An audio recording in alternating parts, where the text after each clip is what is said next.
Seja bem-vindo ao nosso bate-papo de hoje.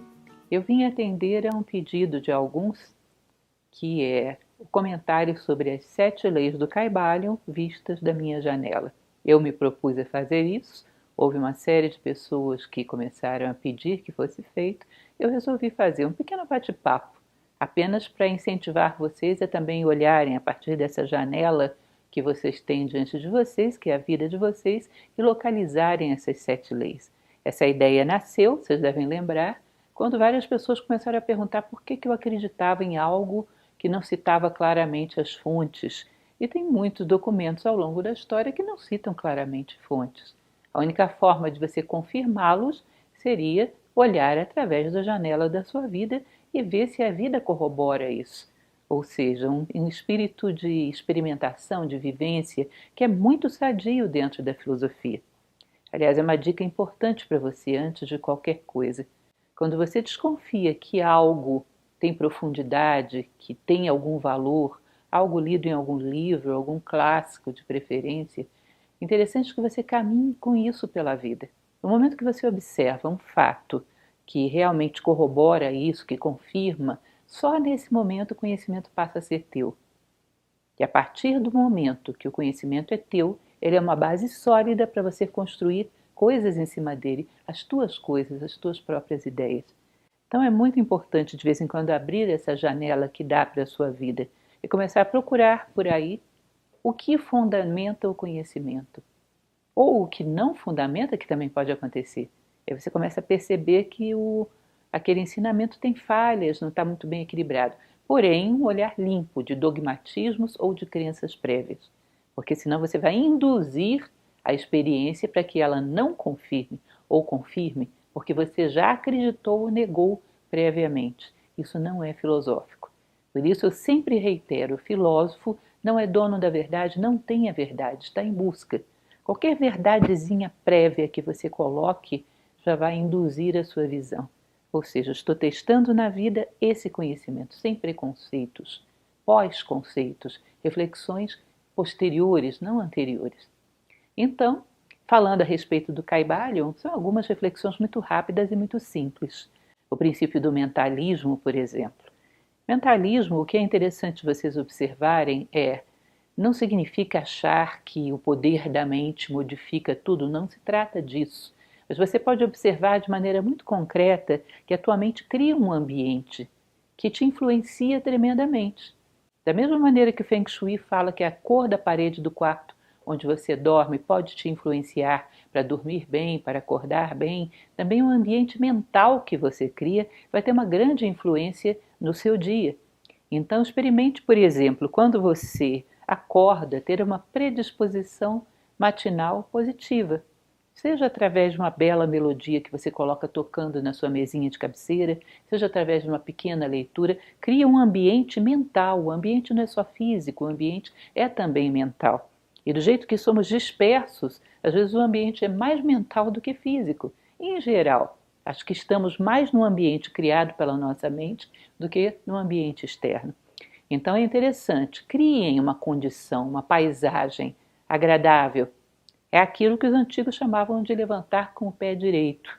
Isso significa entrar para a vida com uma predisposição positiva, no sentido de hoje vou fazer coisas nobres, vou fazer coisas elevadas, vou cumprir com os meus propósitos, vou dizer ao mundo que venho, vou dar o meu recado. Não é chegar e dizer vai dar tudo certo, não é bem assim. Dar certo o quê? Certo diante de que critério? Hoje eu vou conseguir impor a minha vontade no mundo, sejam quais forem as circunstâncias. Não é um lance de sorte, é um lance de fidelidade a princípios e vontade. Então vocês percebem que às vezes a gente faz o contrário, se formata para fracassar. É o pessimista, não vai dar, não vai dar. E ele só vai lá para conferir que não vai dar, e em geral não dá mesmo. E às vezes acontece o contrário também, aquela pessoa que tem uma predisposição, vai dar, e todo mundo diz, não tem jeito, vai dar. E ele faz dar. Não é nem um lance de sorte, nem a mente dele que formatou as circunstâncias. As circunstâncias que foram formatadas foram as suas próprias ferramentas para lutar contra a adversidade o tempo que for necessário, até que a porta se abra. Então, todas as manhãs, quando você pensa o seu dia, isso tem a ver inclusive com o princípio da vibração, vamos falar daqui a pouco. Quando você coloca a sua mente vibrando em função de coisas mais elevadas, de um sentido de vida maior, do que você quer dizer ao mundo no dia de hoje, isso tende a dar um início, um impulso inicial muito bom. E todo mundo sabe que existe um certo poder nos inícios. Para quem estuda oratória, por exemplo, você começa uma fala mal, isso tende a gerar uma predisposição negativa para toda a fala, porque a tua mente te diz, você está fazendo algo mal feito. Cria um ambiente muito desagradável. Dá para recuperar, mas fica bem mais difícil. Então, aprendermos daquilo que tradicionalmente se chamava de magia dos inícios, ou seja, é uma boa aplicação prática do mentalismo. O pensar o meu dia, ou relembrar quem sou eu, ou sintonizar a minha mente com alguma coisa de nobre, de elevado. Isso é uma aplicação muito prática do princípio do mentalismo. Em relação à correspondência, também é muito fácil a gente perceber isso. Tem inúmeras circunstâncias. Vocês provavelmente vão pensar em coisas até mais diversificadas e talvez até melhores do que esses exemplos pobres e simples que eu estou dando. Imagina, por exemplo, quando eu paro para olhar o princípio do centro. Todas as galáxias, todas as constelações girando em torno da constelação de Virgem, seja, esse super aglomerado no qual nós vivemos. Depois, dentro da nossa própria galáxia, tudo girando em torno de um centro. Dentro do sistema solar, tudo girando em torno de um centro. Você percebe que isso dentro de nós, psicologicamente, emocionalmente, também é a mesma coisa. Vocês vão ver que do ponto de vista mental, no ponto de vista de sentido de vida, tem um centro, que é aquilo que você quer chegar a ser. Não estou falando de padrões de êxito, nem de sucesso, nem de nada disso, mas o ser humano que você quer chegar a ser ao final de tudo. Aquilo que você quer ver quando você estiver diante da conclusão do seu trabalho no mundo. Ou seja, a construção de si mesmo. Se você tem isso muito firme, princípios muito firmes, e sabe o recado que você quer dar ao mundo, o quanto você quer beneficiar a vida, o quanto você quer ser fator de soma para a vida humana, isso é um centro. E você sente que todas as suas ações ficam coordenadas. Tudo gira em torno disso. Você não se perde. É o que nós chamamos de desnorteado. Desnorteado é o cidadão que já não sabe mais onde está o norte.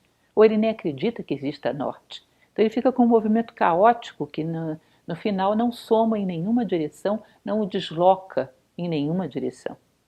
E o que é mais curioso é que aqueles que não têm um centro, não têm um sentido de construção de si próprios, não têm um ideal, não têm um sentido de vida claro, eles vivem no caos e colocam o caos como lei.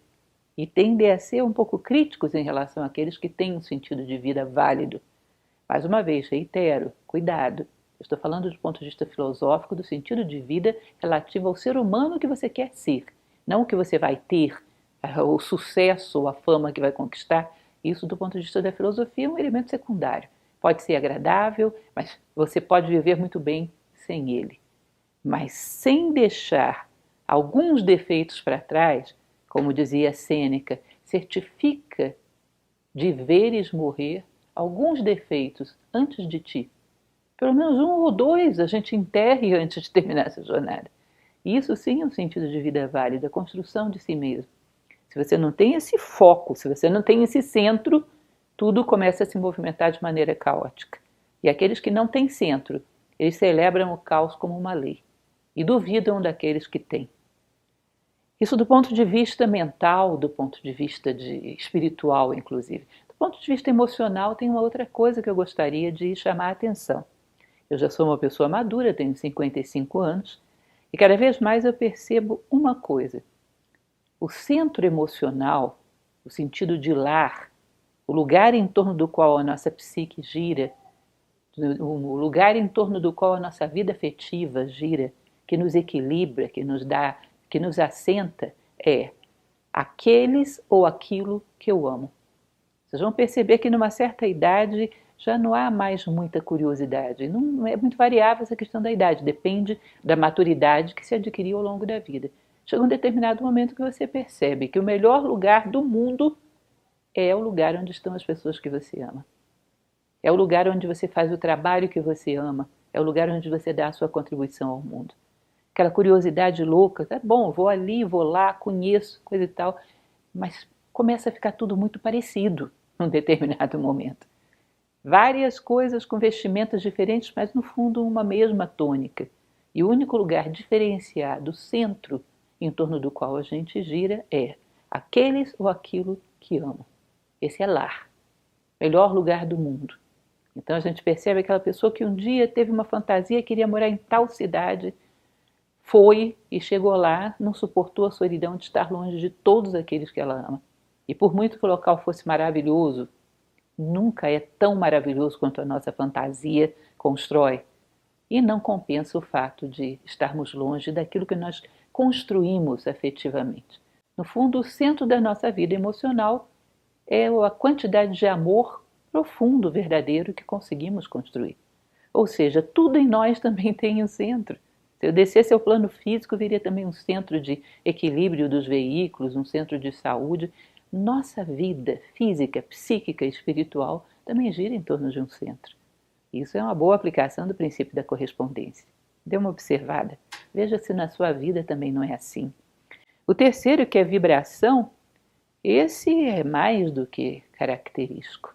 Várias vezes eu já tive a oportunidade de estar com pessoas que são pessoas boas, têm uma vida comum, mas têm um hábito vulgar. Um hábito. Ah, não, isso é uma besteira, isso é um passatempo, não é nada.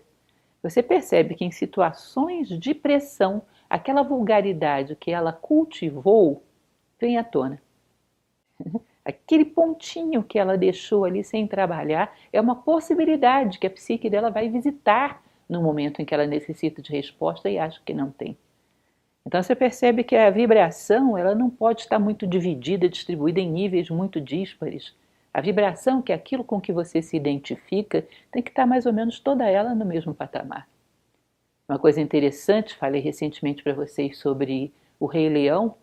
Talvez vocês não tenham parado para ver um elemento interessante naquele filme. De toda aquela trama complexa, com todos aqueles desastres que aconteceram. Quem é o grande culpado? Todo mundo vai dizer, é Scar. Não, não é Scar. Scar tinha os defeitos de caráter que tinha desde que nasceu. Era previsível, todo mundo via. A grande responsabilidade ali é de Mufasa. Sabe por quê? Porque deixou que o mal vivesse no seio do bem.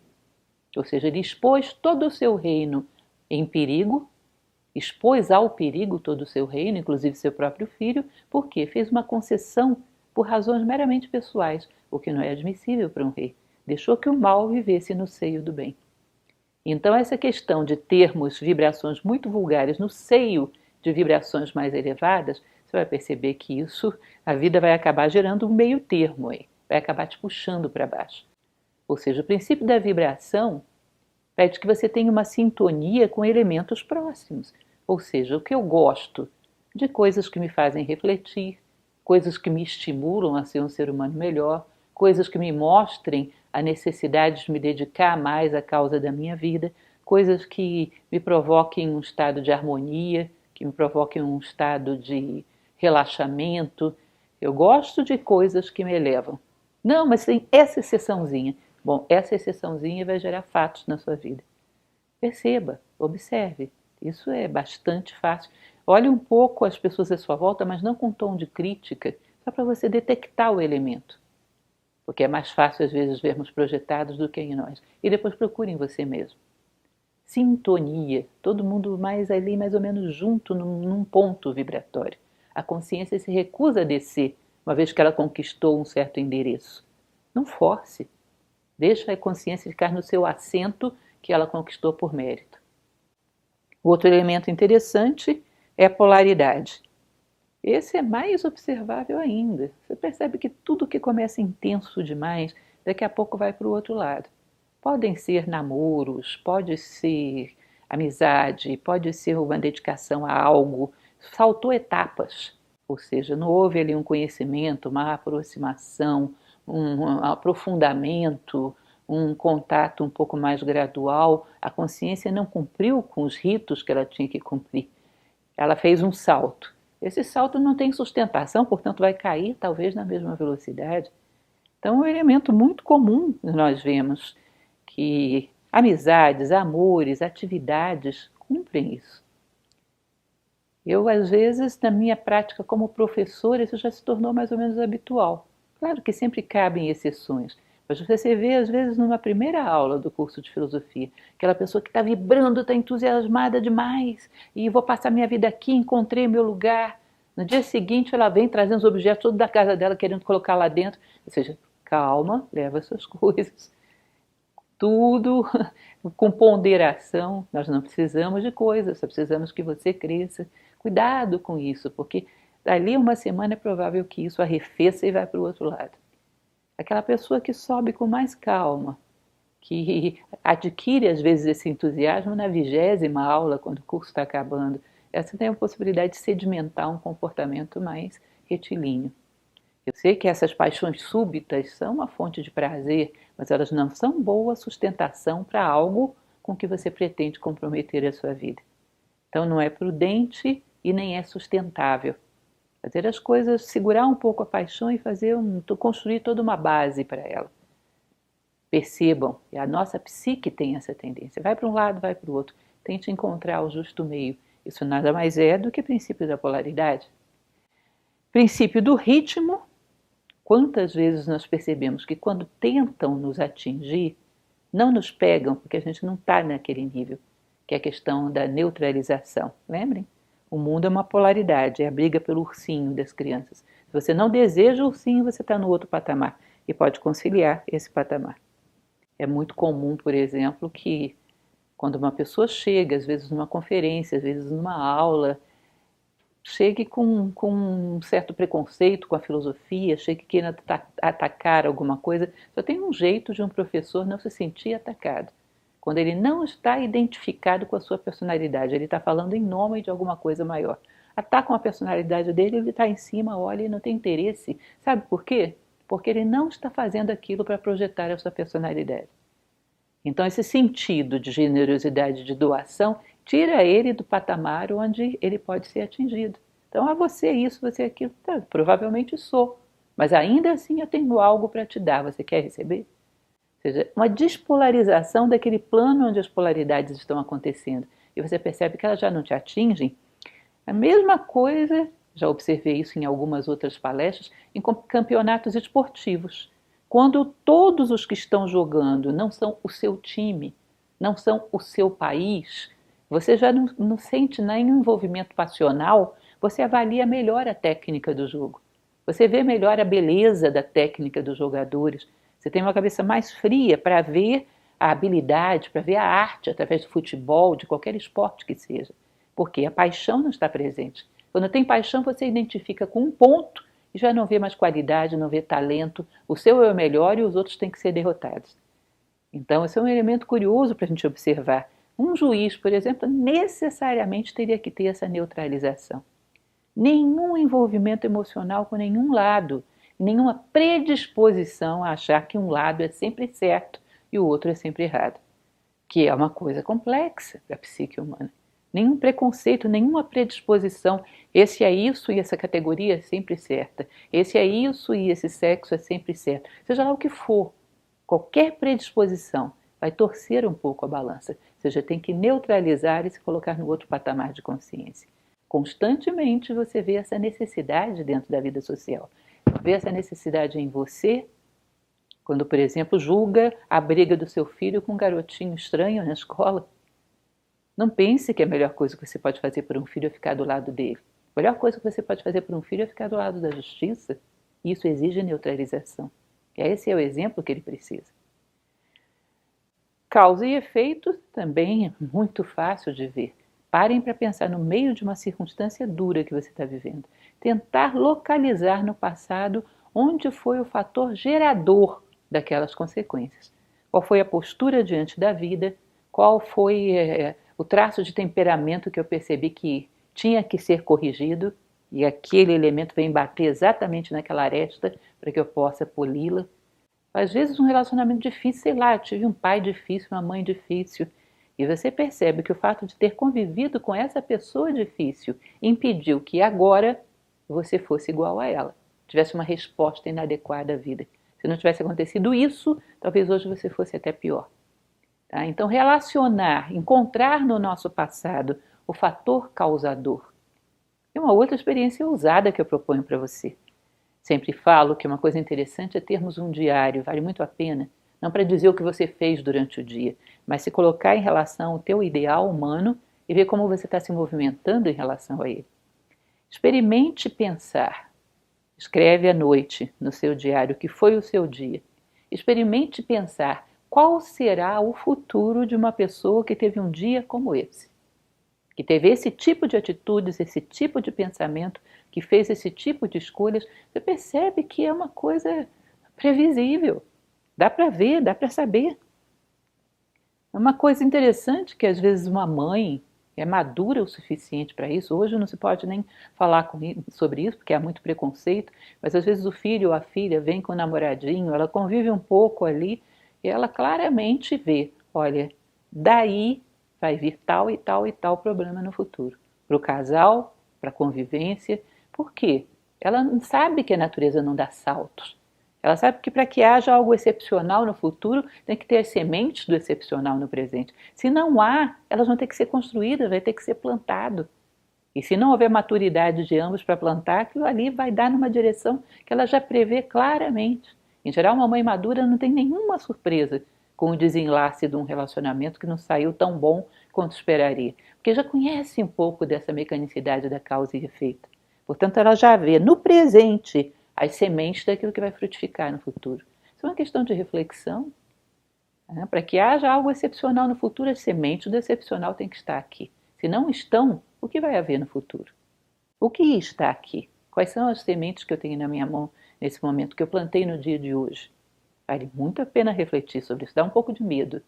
Mas se você consegue se desidentificar e fazer essa projeção, você pode inclusive evitar coisas complicadas, tendo uma mudança de postura, aprendendo do futuro antes que ele chegue.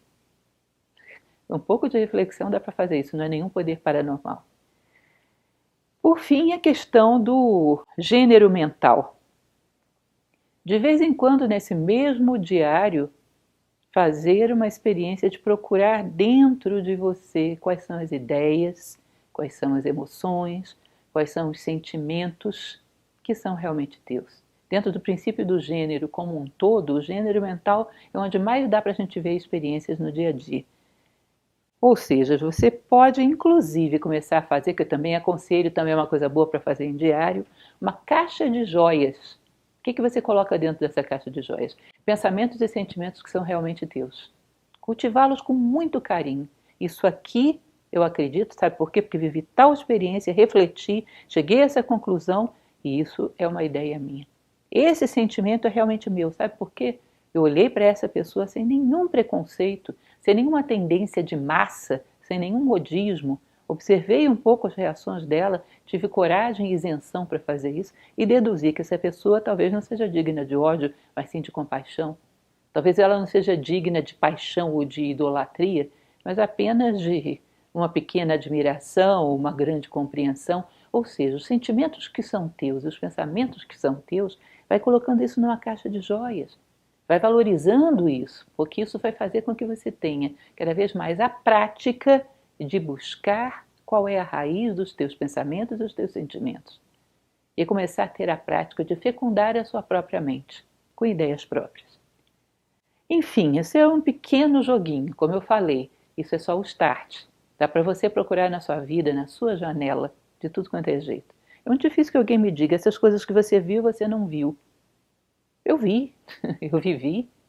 Portanto, isso é fundamentação? É a fundamentação.